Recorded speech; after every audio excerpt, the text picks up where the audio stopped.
So N convention నాగార్జునకి సంబంధించిన property అది. So అది గవర్నమెంట్ కూల్చివేతలో అసలు ఏం జరిగింది అనుకుంటున్నారు?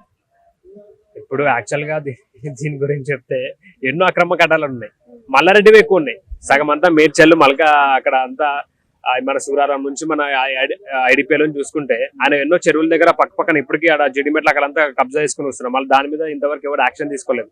ఇలా చూసుకుంటూ పోతే ఇప్పుడు ఓవరాల్ కాకుండా త్రిబుల్ వచ్చింది. ఈ త్రిబుల్ చుట్టుపక్కల అంతా కూడా ఎన్నో ఇదంతా చెరువులను కవర్ చేసుకుని ఇప్పుడు అంతా డెవలప్మెంట్ చేస్తుంది. రియల్ ఎస్టేట్ దందా నడుస్తుంది. ఇప్పుడు వాళ్ళ దగ్గర కూడా వాళ్ళు కూడా ఇవి కూల్చారు కదా.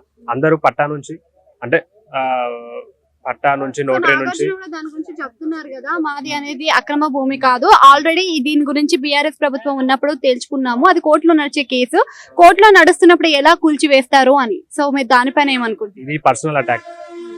అతను సీఎం కాక ముందు నుంచి ఆ చెరువు పిండికి ఏదో కన్ను ఉంది.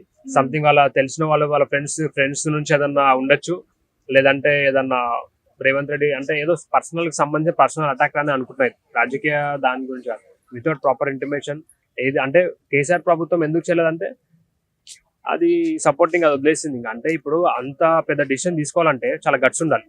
నాగార్జున చిన్న వ్యక్తి కాదు, ఆయనకి ఫారెన్ లో కూడా ఎన్నో బిజినెస్ ఉన్నాయి, ఆయన కూడా చాలా ఆశపరులు. సో అది చేసే సంథింగ్ పర్సనల్ అటాక్ అని నేను అనుకుంటున్నాను. ఇంకోటి అట్లా ఇట్లాంటి హైడ్రా అనేది ఇట్లా దీనిపైన చేసే ముందు ఎంతో మంది అక్కడ ఇబ్బందులు పడుతున్నారు. ఎంతో మంది అక్కడ ఇప్పుడు రూమ్ ఫుడ్ కోసం అని వచ్చి అక్కడ జాబ్ చేసుకుంటారు. వాళ్ళు ఎంతో మంది ఇప్పుడు ఏడుస్తున్న పరిస్థితి అక్కడ.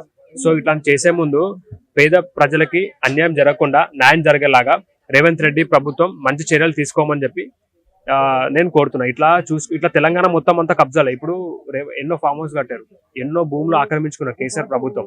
సో అవి కూడా చూసుకుంటే అది కూడా ఖాళీ చేయమని చెప్పండి. మరి నీతి న్యాయబద్ధంగా అందరికీ ఒకే విధంగా చేయమని చెప్పండి.